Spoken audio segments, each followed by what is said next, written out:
Senhor Deus, nosso Pai, que por amor enviaste vosso Filho, Jesus Cristo, Senhor nosso, para nos dar vida plena. Olhai para nossas vidas, fragilizadas e ameaçadas por uma cultura da morte, querendo roubar nossa esperança.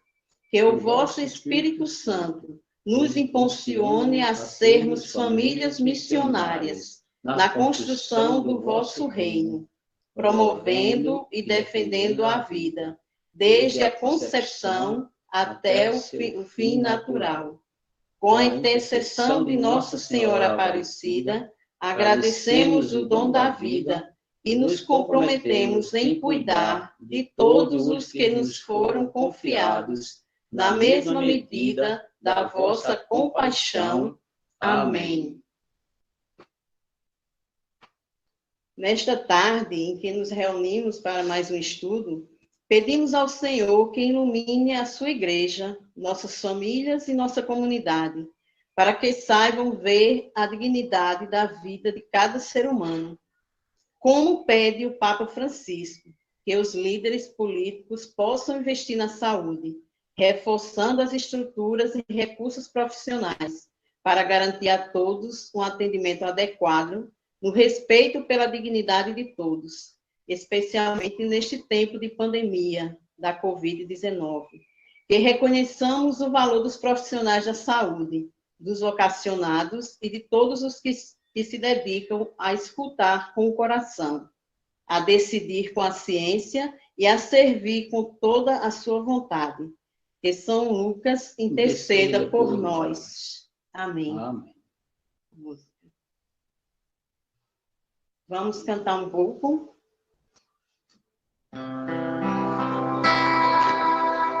Um coração para amar, para perdoar e sentir, para chorar e sorrir. Ao me criar, tu me destes um coração para sonhar, inquieto sempre a bater, ansioso por entender as coisas que tu disseste. Eis o que eu tenho te dar, eis o que eu ponho no altar.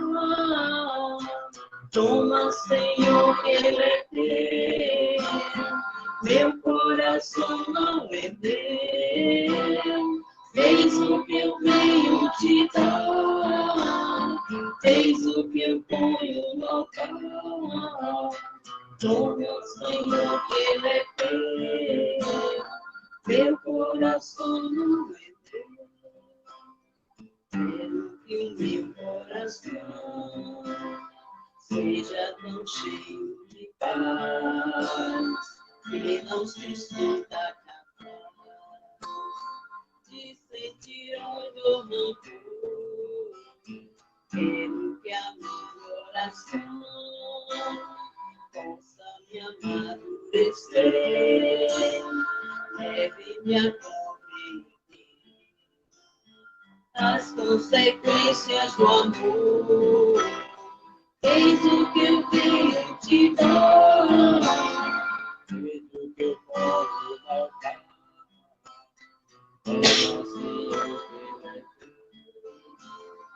Meu coração não é teu, eis o que eu venho te dar.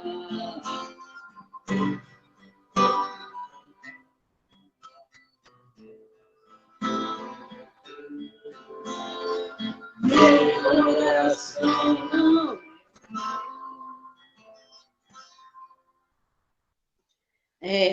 Nesse momento, nós gostaríamos de convidar o casal Alexandre e Keula, que vão falar sobre o nosso tema de hoje. Logo a cura pela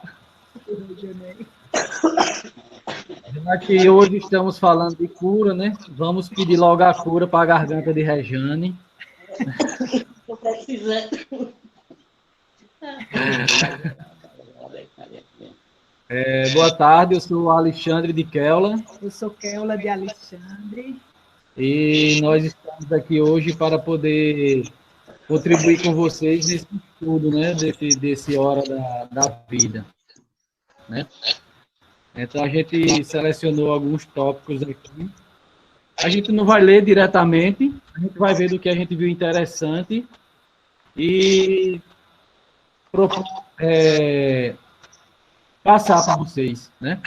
Então, não sei se todos estão com o subsídio na mão, na tela, de que formas estão, mas a gente tem, né, logo abaixo aí da oração inicial, da canção, sobre Deus nos fala, né? E o subsídio nos traz, né, essas passagens bíblicas de Eclesiásticos, né? Se a gente for ver essa abreviatura, Ecles, ela está até, eu acho que teve até um erro de grafia aí no subsídio, porque quando é eclesiástico é Ecles, né? E aí está Ecles. Então, o Ecles é de Eclesiastes. E se a gente for procurar na Bíblia, a gente não vai encontrar, porque Eclesiastes só tem até o capítulo 12. E Eclesiástico é até o 31, até o 52, se eu não me engano. Então, o subsídio, ele nos traz algumas passagens, né, como a gente fala da questão da cura, né? A gente vê logo ali no capítulo 38, no versículo 4, que está escrito o seguinte: o Senhor fez sair da terra os remédios, né? Então, a gente pode tirar dessa passagem, né, relacionado à cura do que a gente está tratando hoje, é que várias vezes, quando a gente vai ao médico, logo o médico começa a perguntar o que a gente está sentindo, aquela conversa, né, aquela entrevista, e logo somos orientados a nos alimentar melhor, né, a procurarmos consumir mais alimentos naturais. Então, se a gente for procurar uma resposta para isso aí na Bíblia, está lá na Bíblia também, isso aí, né? Então, ele diz que a gente deve descascar mais, né? E abrir menos. Acredito que todo mundo já escutou isso aí, e não diferentemente está lá na Bíblia também, né? No versículo 6, a gente vê que foi o Senhor quem deu a ciência aos homens, né?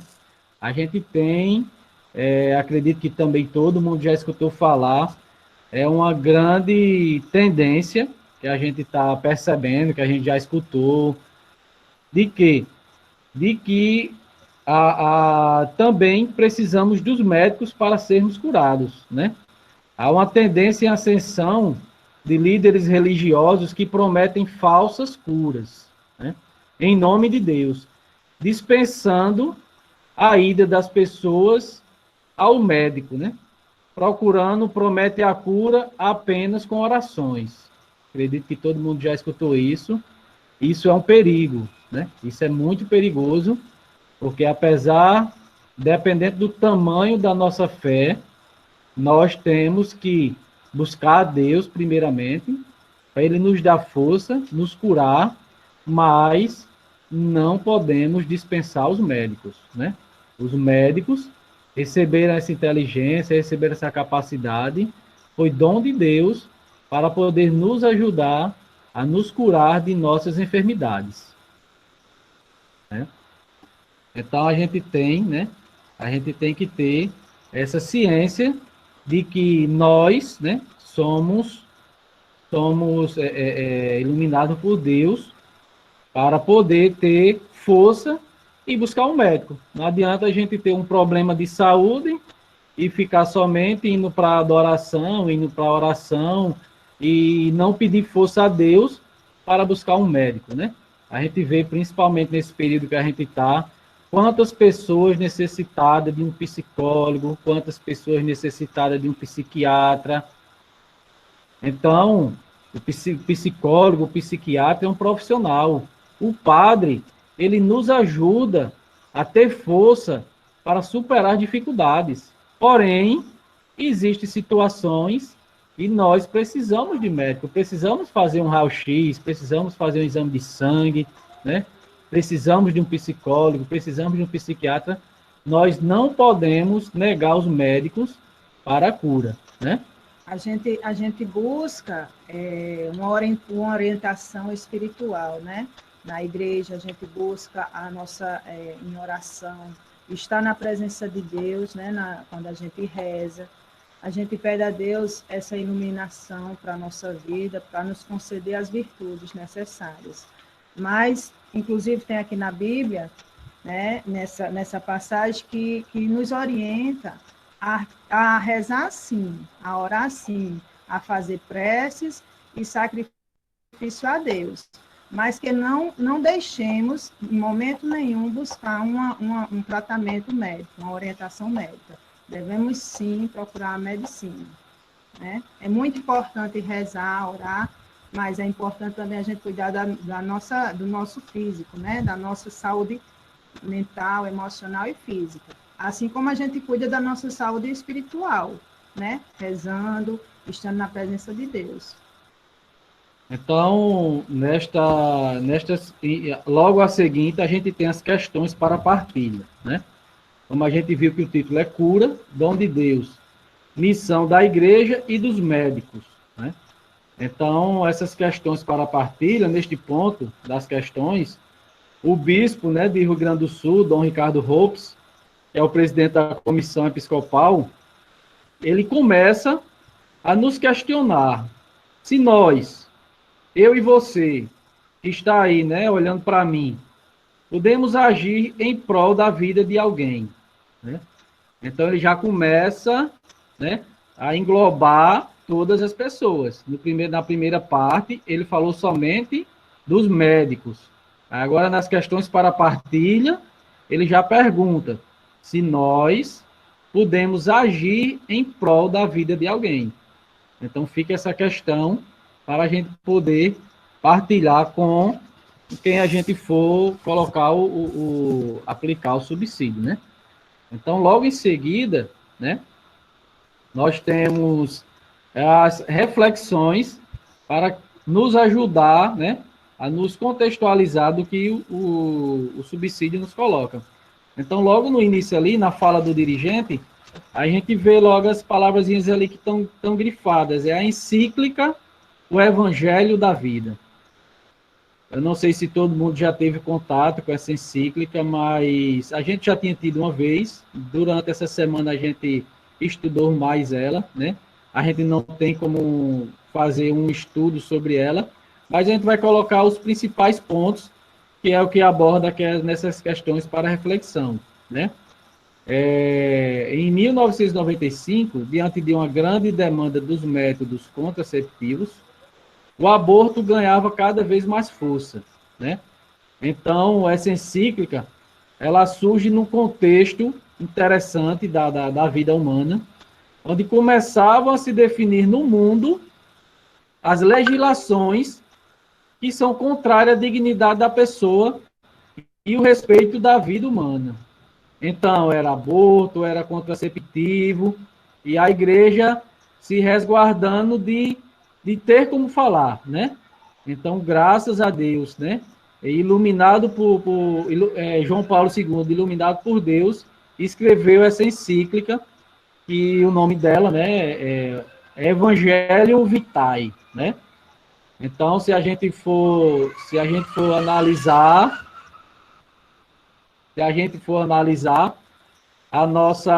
logo na nossa oração inicial, as primeiras palavras que a gente leu foram: Senhor Deus, nosso Pai, que por amor enviastes o vosso Filho, Jesus Cristo. Então, isso está anunciando o quê? A anunciação do Senhor, né? Então, foi justamente o dia em que João Paulo II decidiu lançar a encíclica.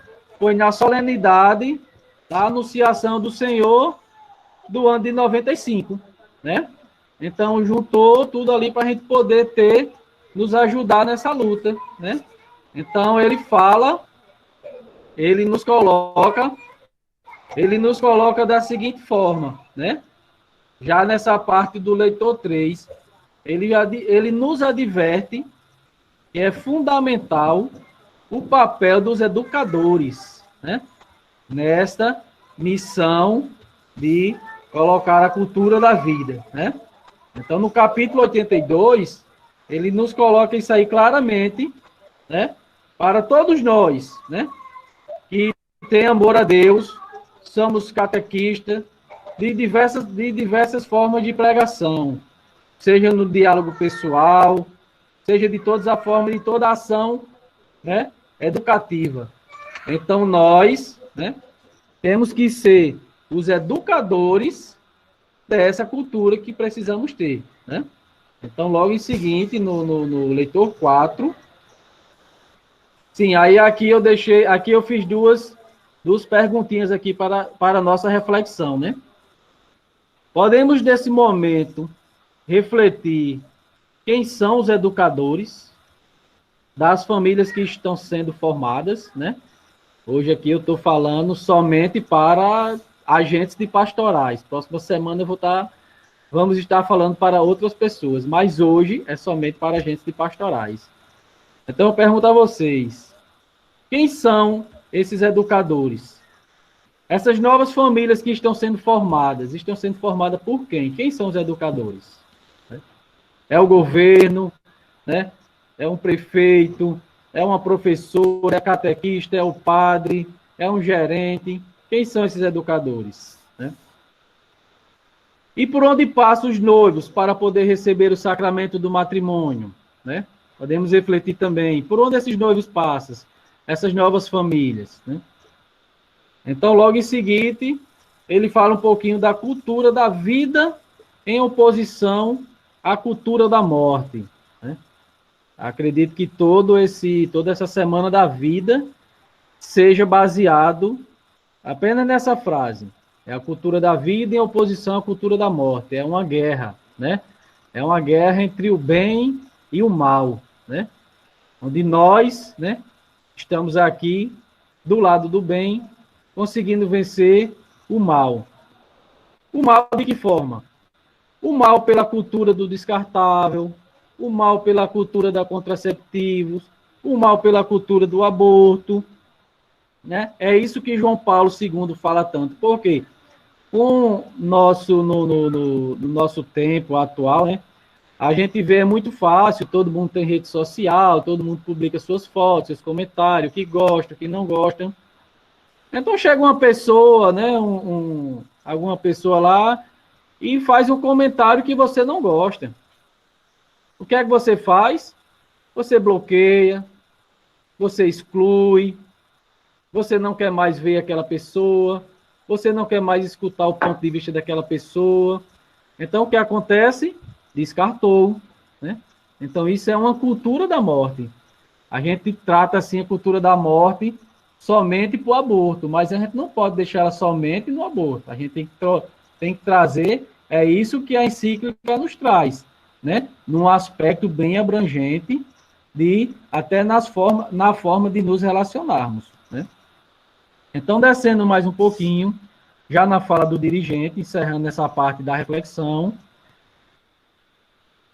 tem a seguinte frase, né? A carta encíclica atribui esta confusão à profunda crise de cultura, que predomina.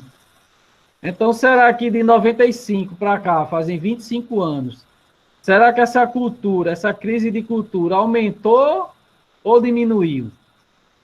Né?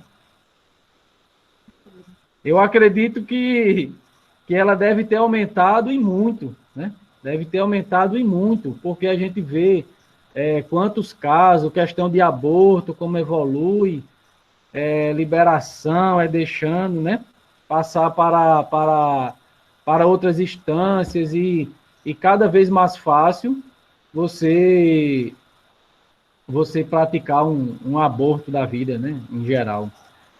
Então, a gente somente se vocês não tiverem tempo de ler o capítulo inteiro, o capítulo 4, ele traz a questão por uma nova cultura da vida humana, né? Capítulo 4 fala sobre isso aí. E o que a gente queria falar, né, já encerrando aqui nosso tempo aqui, é que para sermos curados, né, já que a gente fala de cura, para que a gente seja curado desta cultura da morte, nós temos que unir forças e juntos superarmos essa profunda crise de cultura, né? Mas como assim? Juntar força, vai todo mundo lá para a Assembleia, vai todo mundo para o STF, lutar para que não abortem. Não, acredito que isso aí a gente, como se diz, né, no ditado popular, a gente ia dar com burro na água. Mas, se a gente, como João Paulo trata muito a questão da cultura, se a gente mudarmos a nossa cultura, a nossa forma de viver, a gente consegue muito mais do que se a gente for lutar aí pelos direitos dessa parte mais judicial. Eu falo isso porque eu e meu amor, nós temos 3 filhos, e quando a gente decidiu ter o terceiro filho, que ele tem 3 anos, né? A gente tem uma filha de 20, tem Yasmin de 20 anos, tem Sofia de 8 anos e tem o Isaac de 3 anos. E quando a gente decidiu ter o Isaac, né, de 3 anos, a gente, quando chegou com aquela alegria que ela estava grávida, que nós estávamos grávidos, né? E logo o pessoal falava, rapaz, vocês vão ter mais um filho, vocês são doidos, dá muito trabalho, Deus me livre que eu não queria mais ter outro filho. Então, colocar no mundo de hoje, né? colocar uma pessoa no mundo de hoje, um mundo tão violento. E isso nos deixou, né, bastante triste, principalmente... Comentários de pessoas de dentro da igreja mesmo, né, que faziam esse tipo de comentário. Então, deixou a gente bastante triste por causa disso, como que ela falou. Eram comentários que vinham de amigos de pastoral, de amigos de movimento, de amigos da igreja. Quer dizer, a gente esperava outras pessoas falarem isso, amigo de trabalho, vizinho, né? Até alguns familiares, mas vim disso aí de amigos de pastoral, de amigos de igreja, a gente nunca esperou essas palavras. Então é isso que João Paulo quer nos colocar, para que a gente seja curado dessa cultura da morte, né? Que a gente tenha, né, a capacidade de nos curar. E de que forma? De uma forma que a gente deve ser propositivo. Não basta a gente falar o que é certo. Não basta a gente dizer que faça isso. A gente tem que propor. A gente aqui, quando eu falei quem eram os educadores, por onde as famílias estão passando, eu queria fazer vocês refletirem para a própria formação dos noivos, né? Todos aqui são de pastoral familiar, todos aqui têm contato com os noivos, que são as futuras famílias. E o que é que a gente está falando? O que é que a gente está dizendo para essas novas famílias? Quanto tempo da formação a gente está dedicando para falar da cultura da vida? Quanto tempo a gente está dedicando para dizer que ter filho dá trabalho, é uma realidade, mas que é positivo. Ter filho é alegre, ter filho traz felicidade, ter filho traz alegria, traz momentos bons, né? Então, quanto tempo a gente está dedicando da nossa formação de noivos para falar para esses jovens, né? Porque esses jovens, se a gente for conversar com eles, o que acontece? Não vou ter filho agora não, porque eu vou fazer uma graduação, não vou ter filho agora não, porque eu vou fazer um mestrado, eu vou fazer um doutorado, é uma pós-graduação, é tanta formação que tem, e quando decide ter o filho, é com 40 anos. Então a gente tem que acabar com essa cultura dessa juventude de querer ter filho com 40 anos. Com 40 anos, não são todas as mulheres que conseguem engravidar. Ela tem um sonho de ser mãe, mas com 40 anos, 45, nem sempre vai conseguir engravidar, né? A gente acompanha casais que passam por essa situação, né? Então, que a gente tenha essas duas palavrazinhas em mente, né? A cura, né? Que a gente tem que respeitar os médicos, que os médicos foram enviados por Deus para nos cuidar, né? E também que a gente possa ter essa mudança de cultura que faz 25 anos que o João Paulo colocou em sua encíclica, né? Então, Amigos de pastoral, vamos dedicar um tempo maior à formação dos noivos. Vamos dedicar um tempo para fazer essa questão propositiva para os noivos. Vamos colocar para eles como é bom ter filho, né? Então, assim, a gente pregando a cultura da vida, a cultura da morte vai ficar abafada, entendeu? A cultura da morte vai ficar abafada. Então, quer falar alguma coisa? Não, é só enfatizar essa questão de que a vida, ela da santificação da vida, que é algo muito além do que só, eu vou ter filho, eu não quero ter filho, não, porque não sei o quê, não. Achar que o filho é uma coisa muito pequena. Não, isso vai muito mais além, porque só Deus tem o poder da criação, né? Deus criou tudo. Então, Deus conferiu a nós, homem e mulher, esse augusto privilégio da paternidade dele, né? A paternidade divina. Então, nós, como casal, reconhecer a importância, esse mistério que é entrar no matrimônio para dar continuidade a esse projeto, né? Que só Deus é que tinha esse poder tem esse poder de dar a vida. Ele nos chamou a participar. Homem e mulher também têm essa participação, né? Através do homem e da mulher que surge essa vida. Então, isso é um mistério, é uma coisa tão grande, é uma grandeza tão elevada que a gente tem que ter consciência disso, e não só, é porque vocês têm carro, não, porque vocês têm que ter filho. Não, é entender o poder, né? Essa santidade, né? Que a vida é algo extremo, a gente recebe essa vida e a gente vai educar, né? Os nossos filhos para que a gente possa levar essas vidas, né? A Deus, né?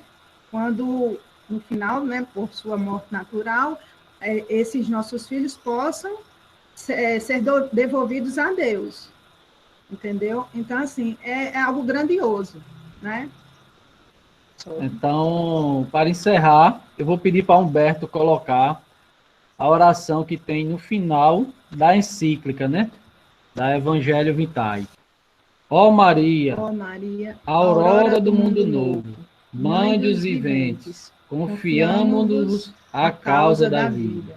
Olhai, mãe, para o número sem fim de crianças a quem é impedido nascer, de pobres para quem se torna difícil viver, de homens e mulheres vítimas de inumana violência, de idosos e doentes assinados pela indiferença ou por uma presunta compaixão. Fazei com que todos aqueles que creem no vosso Filho saibam anunciar com desassombro e amor aos homens do nosso tempo e o evangelho da vida.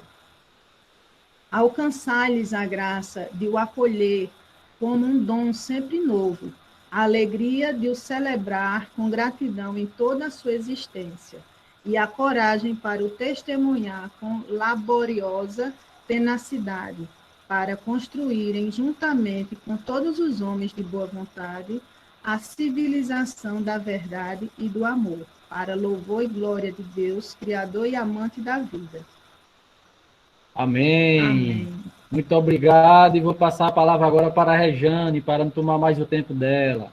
Então, eu gostaria de agradecer a vocês pelas belíssimas palavras, né? Por toda a instrução que vocês passaram para a gente, e por esse testemunho no final sobre os filhos. Realmente é uma bênção de Deus os filhos na família de um casal, né? Na vida de um casal. Só quem tem os filhos é quem sabe. E é essa nossa missão, passar para esses jovens que ainda não têm filho, essa visão de que o filho é uma bênção para o casal. É ele que justifica o matrimônio. Então, eu espero que essas palavras de vocês frutifiquem no coração de todos os agentes que estão ouvindo hoje e que vão ouvir depois essas palavras de vocês, essa vontade de propagar para esses jovens que estão se preparando para receber o sacramento do matrimônio, essa graça de Deus, que é o Filho na nossa vida. E, para continuarmos falando sobre cura, que é um dom de Deus, missão da Igreja e dos médicos, nós gostaríamos de falar sobre uma pessoa muito importante para todos nós, assim, que ela passou nas nossas vidas, né?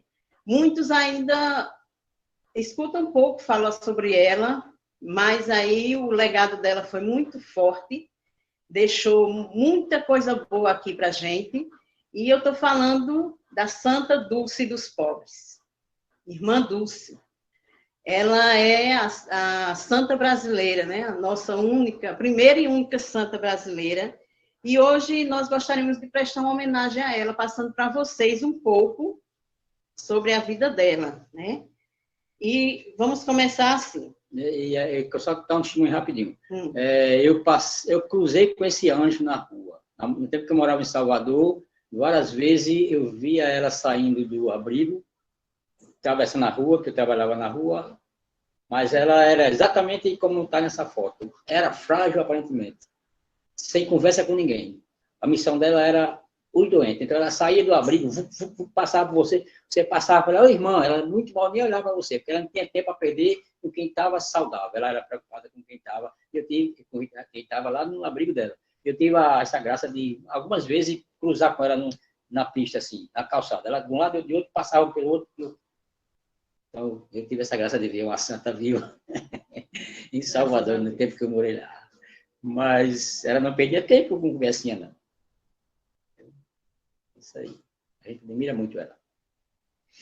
Maria Rita de Souza Brito Lopes Pontes. Nasceu em 26 de maio de 1914, na cidade de Salvador, Bahia. Conhecida como o Anjo Bom da Bahia, Irmã Dulce. Foi uma religiosa da Congregação das Irmãs Missionárias da Imaculada Conceição da Mãe de Deus. Era uma mulher de estatura baixa, de aspecto delicado, uma pobre filha de Deus, como ela própria dizia. Sob a aparência fragilizada, havia uma fortaleza de determinação e fé, que a transformou em um referencial de bondade, perseverança e trabalho pelos pobres, doentes e excluídos. Ficou conhecida pelas inúmeras ações de caridade e assistência incondicional para os mais necessitados. Entre suas obras, as mais conhecidas estão o Círculo Operário da Bahia, o Albergue Santo Antônio, o Centro de Recuperação de Menores Abandonados e o Hospital Santo Antônio, construído no lugar do galinheiro do Convento Santo Antônio, que atualmente atende mais de 5.000 pessoas. Irmã Dulce encontrou-se com o Papa João Paulo II em 1980 e ouviu dele um incentivo. Continue, Irmã Dulce, continue. Depois, em 1991, por ocasião de sua segunda vinda ao Brasil, o Papa João Paulo II deu-lhe uma bênção apostólica, já em seu leito no Hospital Santo Antônio. Faleceu em 13 de março de 1992, causando grande comoção popular. O Brasil parou para acompanhar o funeral e chorar a partida do seu anjo bom. Em 2000, foi distinguida pelo Papa João Paulo II com o título de Serva de Deus. Em 2011, Irmã Dulce foi beatificada por Dom Geraldo Magela Agnello, enviado especial do Papa Bento XVI. Em julho de 2019, o Papa Francisco anunciou sua canonização para 13 de outubro de 2019, tornando-se a primeira mulher brasileira nata a ser canonizada. E os 2 milagres de Santa Dulce foram o seguinte: ela Rapaz que ela segue. Salvou, né, a vida de uma mãe desenganada depois do parto, né? A mãe tinha sido desenganada e ela orou a Nossa Senhora, a Santa Dulce, e houve esse primeiro milagre reconhecido pelo Papa João Paulo II. E depois, um músico que fazia 14 anos que era cego, rezou para a Santa Dulce e também conseguiu, né, voltar a ver. Então, esses 2 milagres foram reconhecidos e foram eles que levaram à canonização de Irmã Dulce, que hoje é Santa Dulce dos Pobres. eu gostaria aqui de ler para vocês a oração intitulada a ela, Oração à Santa Dulce dos Pobres. Quer ler? Senhor nosso Deus, lembrados de vossa filha, Santa Dulce dos Pobres, cujo coração ardia de amor por vós e pelos irmãos, particularmente pelos pobres e excluídos, nós os pedimos. Dai-nos idêntico amor pelos necessitados. Renovai nossa fé e nossa esperança.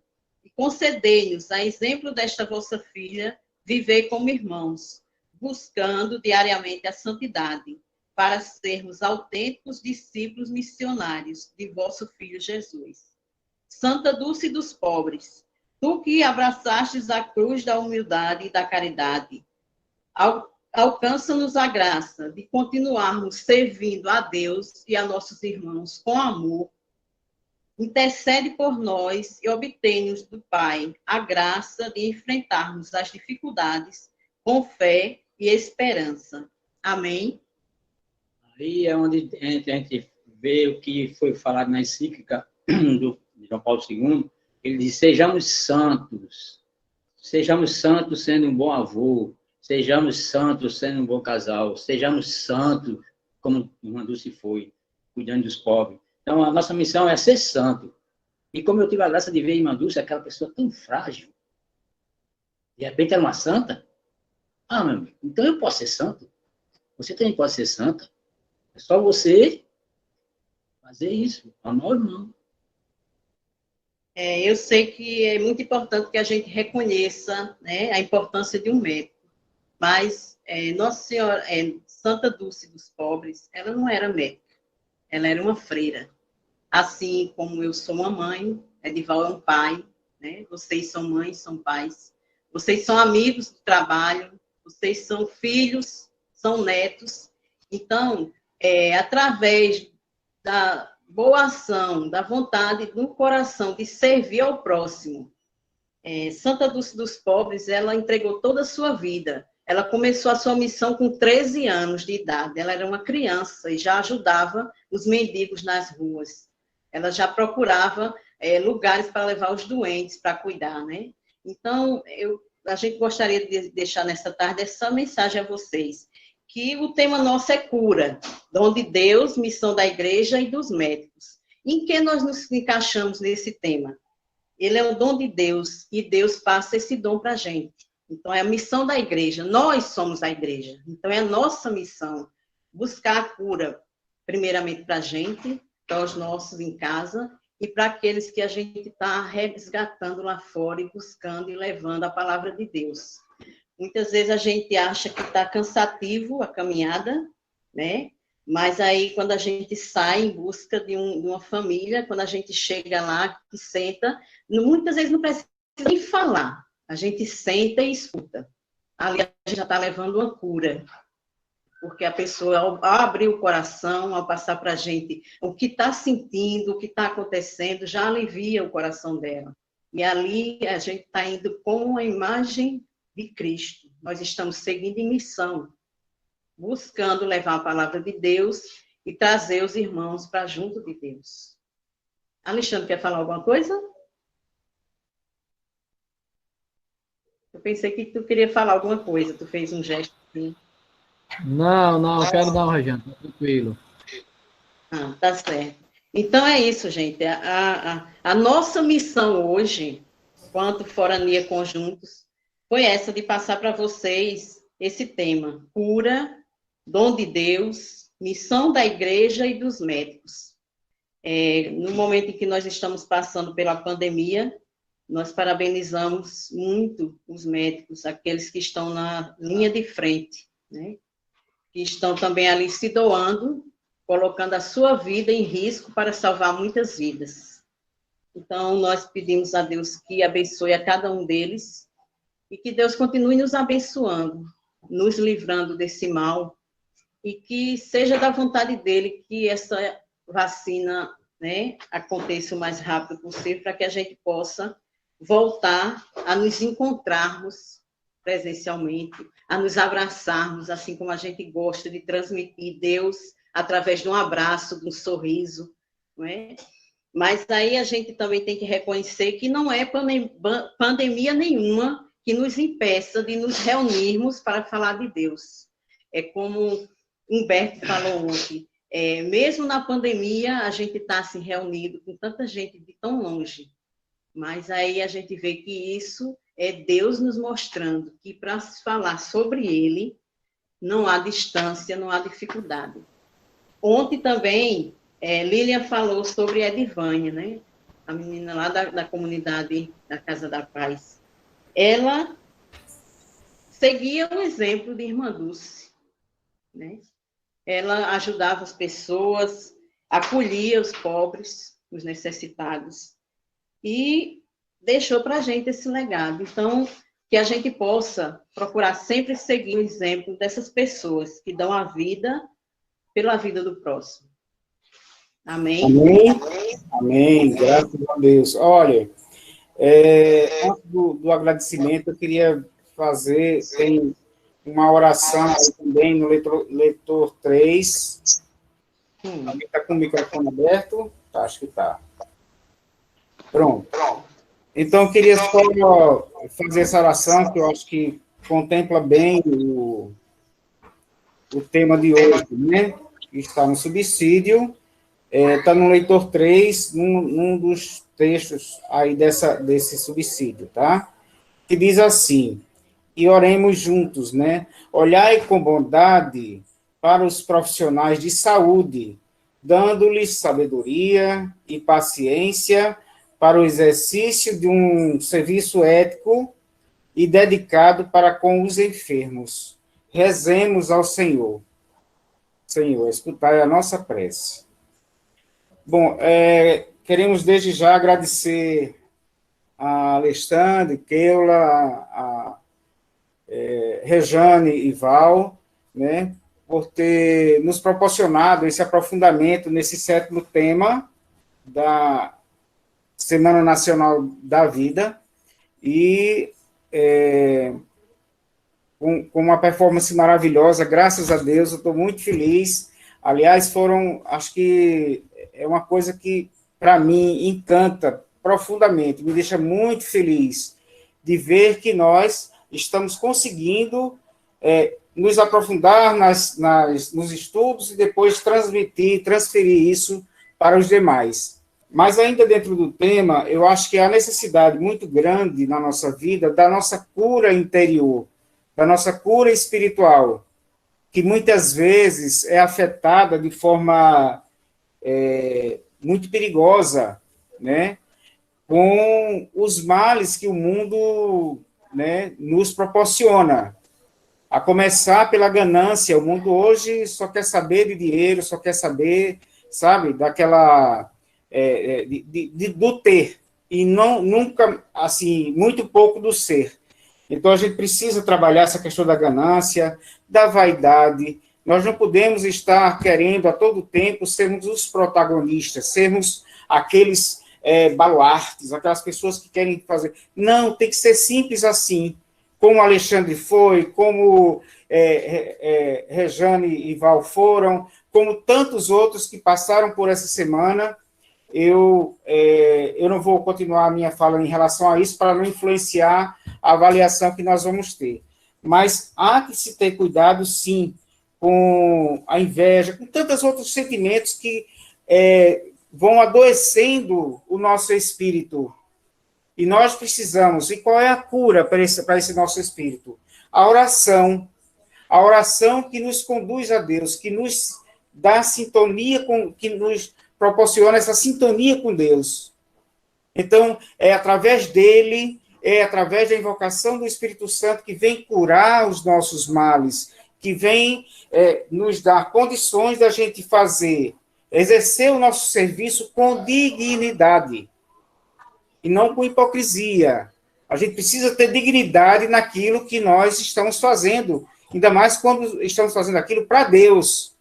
Então, eu achei esse modo, assim, essa experiência, algo que, graças a Deus, vem o Espírito Santo nos iluminar e nos dar condições para a gente poder fazer esse trabalho tão bonito como foi feito até hoje. Então, estou muito feliz por isso, tá? Uma pequena recomendação também que eu gostaria de deixar para vocês. Não foi só esse aprofundamento que nós fizemos, esse estudo que foi partilhado de forma fantástica, maravilhosa, que vai, digamos assim, dispensar o estudo mais acurado desse subsídio, que é tão bonito, que é tão rico. Então, façam em casa. Se não achar ninguém que faça, você mesmo faz consigo mesmo. Mas leiam cada capítulo, cada tema que foi feito, que foi abordado, para que a gente possa crescer ainda mais em sabedoria, tá certo? Eu recomendo isso para vocês, tá bom? Então, eu só queria, mais uma vez, enaltecer a todos esses que, direto ou indiretamente, né, Beto, que tem organizado esse trabalho de uma forma bonita, sabe? Não posso deixar de falar, eu não quero ser injusto para não falar o nome de ninguém, né, que todos merecem, inclusive os que participaram, porque valorizaram um pouco daquilo que foi passado durante esses dias, né?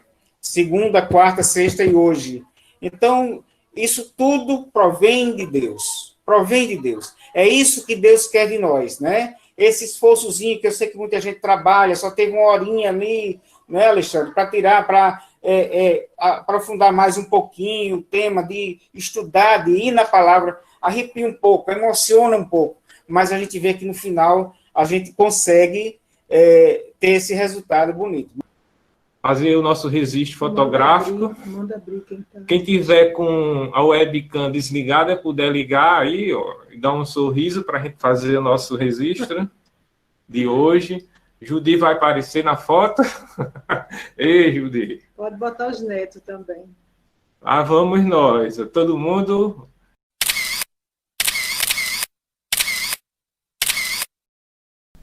Oração final. Nós vos louvamos, Senhor, Deus da vida. Bendito sejais, porque nos criastes por amor. Vossas mãos nos modelaram desde o ventre materno. Nós vos agradecemos pelos nossos pais, famílias e todas as pessoas que cuidam da vida humana desde o seu início até o fim.